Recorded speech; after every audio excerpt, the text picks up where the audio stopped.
Pemirsa, penyerahan bantuan stimulan ini untuk perbaikan rumah rusak bencana hidrometeorologi tahap 2 diserahkan secara simbolis kepada Bupati Biren untuk selanjutnya diserahkan kepada warga korban bencana banjir bandang dan tanah longsor yang berhak mendapatkan bantuan. Untuk Kabupaten Biren, Menteri PMK menyerahkan sebesar 86,1 miliar rupiah berdasarkan data yang telah diverifikasi dan validasi oleh BNPB.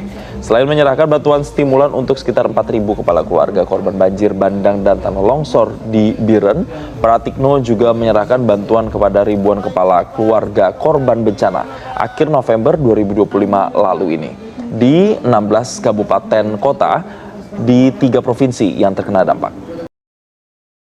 Secara daring ada 16 daerah kabupaten dan kota. Jadi untuk Kabupaten Biren ini termasuk besar ya Pak ya? Jadi termasuk besar, 16.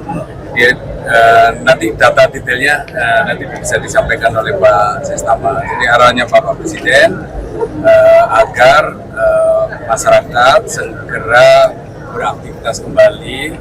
Jadi dengan stimulan rumah rusak ringan dan rusak sedang 15 juta dan 30 juta ini diharapkan masyarakat bisa kembali ke rumah, membersihkan rumahnya, menata lagi